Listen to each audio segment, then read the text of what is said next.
सूर्य नारायण नारायण नारायण। बोल श्री सूर्य नारायण भगवान की जय हो। अब आओ हम लोग कथा में चले। नैमिषारण्य की पावन धरा पर जैसे हम और आप लोग बैठे हैं यज्ञ में, ऐसे ही यज्ञ में 88,000 ऋषि बैठे हुए थे। 88,000 महात्मा, और बैठ करके विचार कर रहे थे कि यज्ञ तो हो गया दुनिया में, विप्र देवताओं ने बड़े मंत्रों को पढ़ा, क्या पाए?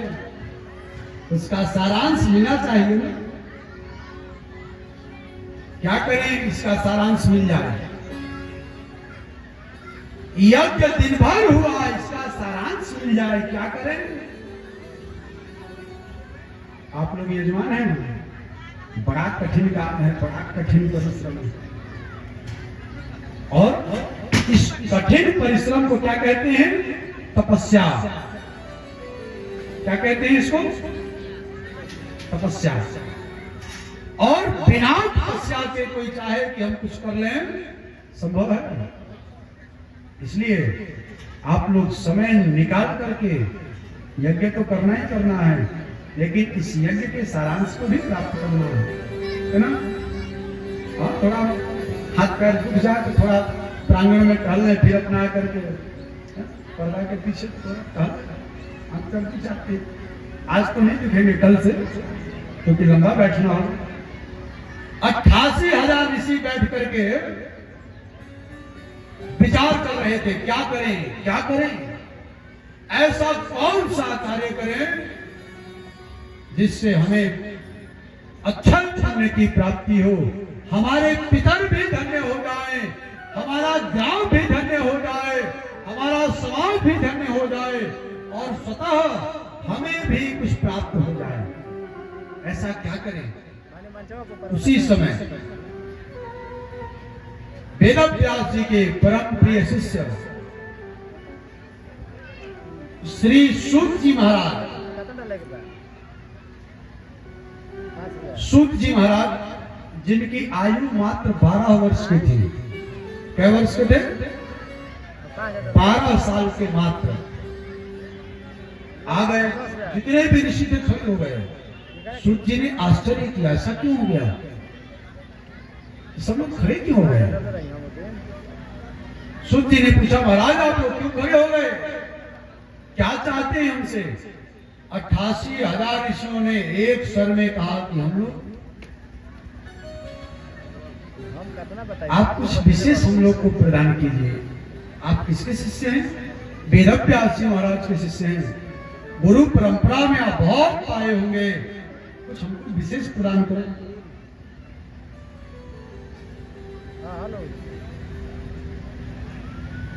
बहुत कुछ विशेष दो। सूत जी महाराज ने कहा कि महाराज आप लोग तो बड़ी बड़ी उम्र वाले लोग हैं, बड़ा उम्र है आप सबका, लंबी लंबी आयु वाले लोग हैं आप लोग,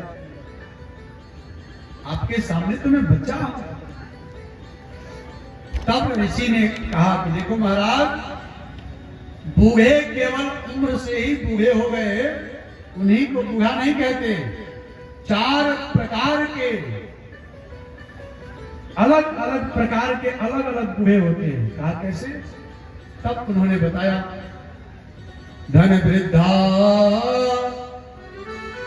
ज्ञान वृद्धा, आयु वृद्धा, तथैव च ते सर्वेपि ज्ञान वृद्धाश्च किंकरा शिष्य किंकरा। कहा कि महाराज बूढ़े लोग ही केवल बूढ़े नहीं होते, धन वृद्धा, ज्ञान वृद्धा, आयु वृद्धा, सही वचन, एक वचन, 2 वचन हो, बहुवचन हो गया। कहा कि महाराज जिसके पास अधिक धन हो जाता है वह भी बूढ़ा है ना। पैसा है, कोई काम बाबू ले जाओ, करा लाओ, पैसा, सुनो ये काम बैठे बैठे दामोदर बैठे रहे और दाम करे सब काम। दामोदर भगवान बैठ गए, दाम सब काम कर रहा है, वो भी बूढ़े हैं, है ना। और आयु वृद्धा, जो लोग आयु से बूढ़े हो गए, आयु पूरी हो गई, आयु से बूढ़े हो गए, बोलो। और तीसरा वृद्ध ज्ञान वृद्ध, जिसके पास ज्ञान हो गया, गुरुकुल में रह करके खूब अध्ययन किया, खूब वेद मंत्रों का अनुसंधान किया, उनको कहते हैं ज्ञान वृद्ध। जैसे आपके पूजा कराने के लिए भले पंडित जी छोटे ही आ जाए, छोटे से पंडित जी आ जाए, क्या कहोगे? बाबा प्रणाम। क्यों प्रणाम? क्योंकि ज्ञान वृद्ध है। ऋषियों ने कहा कि महाराज ज्ञान वृद्ध आप हैं, आसन पर विराजमान होइए और ऐसी कोई कथा सुनाइए जो देवताओं को भी दुर्लभ हो। देवा नाम दुर्लभा, ऐसी कथा हमको श्रवण कराइए, ऐसी कथा को श्रवण कराइए कि हम और हमारे पितर, हमारा क्षेत्र, हमारा समाज, जिनकी मुक्ति नहीं हुई है उनकी भी मुक्ति हो जाए, ऐसी कोई कथा श्रवण कराइए।